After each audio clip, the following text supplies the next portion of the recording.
All right, let's get it. Empathy. It says being in constant communication with my ancestors has definitely helped to strengthen my sense of empathy toward them and others. I used to wonder why some of them made decisions that have resulted in life altering ills and hardships for their descendants. However, as I started honoring my ancestors and their legacy, even when it was not so stellar, I have learned many valuable lessons about why they made such choices. I have realized that many of their unfortunate decisions came from a place of desperation and deprivation. Had to let it roll off the tongue. Deprivation. The majority of my most recent ancestors were part of the transatlantic slavery system. Transatlantic slavery system. As such, my ancestors often had to make do with what they had. Sometimes what they had at their, let me go to the next page, at their disposal was not in their best interest or the best interest of our family line. However, they worked with what they had to resolve whatever challenge they were facing at the time. Before I started my ancestor veneration practice, I used to get angry with them for their decisions. I often blamed them for the suffering that I have endured in my own life, while they held a level of responsibility for many of the subsequent hardships that my family and I have suffered. I have since learned that it was not their intention. Do some of y'all feel that way about your ancestors? Do you feel that way towards God? Why the fuck you allow me to go to this shit, man? They have shown me why they made such decisions. They often did certain things because they felt like they had no other choice. They were genuinely suffering at the time, not the type of temporary, easy fixable suffering that we sometimes face in the modern world. They endure real suffering, going for days without adequate nourishment, being raped and abused, being degraded in many ways, working day and night in the cold and extreme heat, having no shelter, being separated from their family members, etc. In some instances, they made poor decisions that have adversely impacted our entire family line, but they have since given me the knowledge and resources that I need to reconcile their action. So that my family can now experience many blessings. This knowledge has strengthened me and given me a greater level of empathy for them and others who had to make similar decisions. Similarly, as you grow in this discipline, you will be able to empathize with your loss and living loved ones and others to a greater extent. You will be better able to see things from their perspective, which will help you be more patient, loving, and kind toward all living beings. Which ancestors are you with? Are with you? Which ancestors are with you? Oh shit! Drop the damn phone, man. Which ancestors are with you? Our soul mission or destiny plays a vital role in determining which ancestors work with us.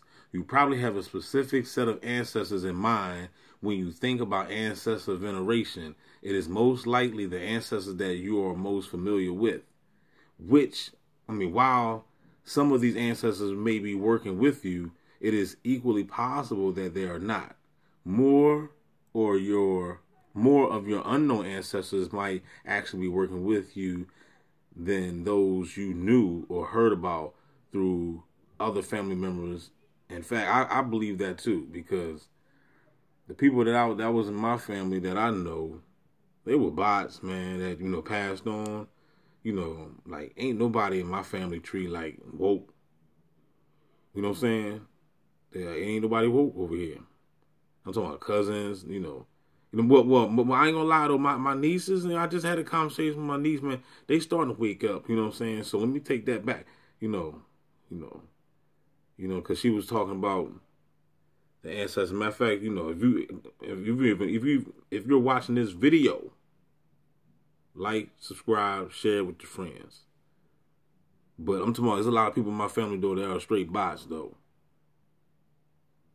So my ancestors, I feel as though, is probably, I already know my ancestors, some ancient souls, you know what I'm saying? But probably my homie Leon probably ride with me. I don't know if he reincarnated, came back, I don't know.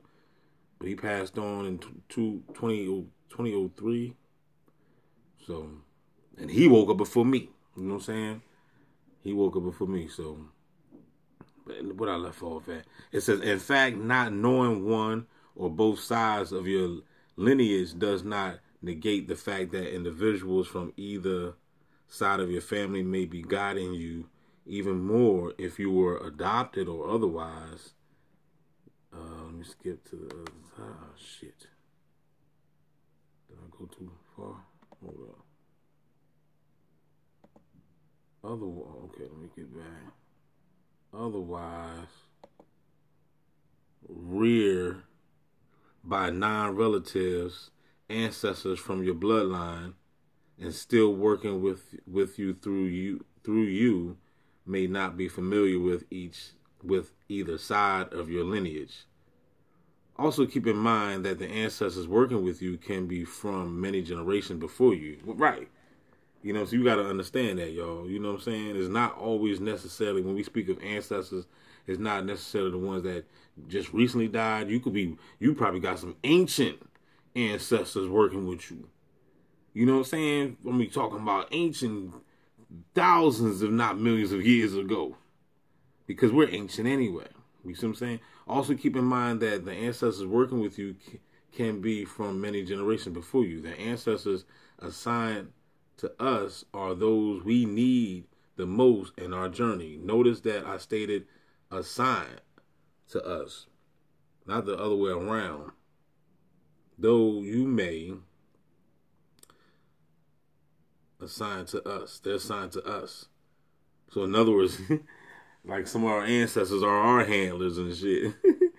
Though you may want to work with your maternal grandmother, she might not be the best ancestors to help you achieve your soul mission.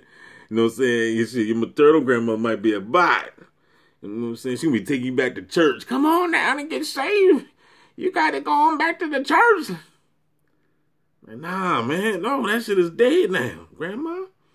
If your destiny is to lead masses of people to a higher level of consciousness, your grandmother, who was a homemaker, may not be able to provide you with the best support in this endeavor. Instead, your great-grandfather, who practiced Buddhism over 500 years ago, may have been assigned to work with you for this very reason. You see what I'm saying? You see what I'm saying? So that's, So keep this in mind as you honor your ancestors. Try not to be biased and be sure to honor your known and unknown ancestors when practicing ancestor veneration. You won't always know all of the ancestors who are part of your spiritual team. Thus, if you honor your entire lineage, you will duly respect all of your ancestors, and you will possibly tap into some resources that you never knew you had available to you. The importance of intention. Before I dig deeper into the mechanics of ancestral veneration, I want to discuss the importance of intention in this process. Ancestors veneration, or any other spiritual practice devoid of sound, resolute intention, serves no real purpose if you don't have good and benevolent intentions when performing spiritual rituals. Your efforts will either be fruitless or counterproductive. Intentions is the goal, purpose, or targeted outcome of something. When engaging in ancestral veneration, your intentions should be virtuous. Consider that from a medicinal perspective, one meaning of intention defines this concept as the process of healing a wound. That's very powerful because it indicates that the ultimate goal of intention is to alleviate, relieve, or mitigate rather than exacerbate an injury or a lesion. If we apply the same definition to the practice of ancestral veneration, our primary goal is in this process should be to achieve healing, relief. Healing can and should be sought in every area of our lives whenever we honor our ancestors. This includes physical, mental, emotional, spiritual, financial, social well-being. When done to achieve holistic healing, ancestral veneration can be extraordinarily potent tool. The goal of honoring your ancestors should never be strictly for self-serving purposes. Y'all hear that, you selfish bastards? Your ancestors are not your personal genie in a bottle. I need $1 million, Billy. I got to invoke your ass. While they are available to help you in many aspects of your life, you should not come to them only when you need a ride to get to the mall. Only when you need things and never give anything in return. You should also never engage in this practice to harm others. Shit. You know what I'm saying? Fuck about up, nigga. You know what I'm saying? Whenever you honor your ancestors, your intentions should be pure and clear. Otherwise, you risk inviting evil and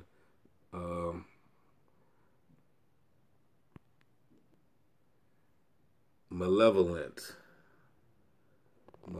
spirits into your space that can cause you more harm than good. Can I get a no there? We don't want that, y'all. So I'm gonna stop right there. This is right here, how to connect with your ancestors. Maybe that'll be on the next video. So don't forget to like, share, subscribe. Holla back, y'all. Peace. Cash App is down below, man. Support the brother, please, man. Please. Thank you, Jesus.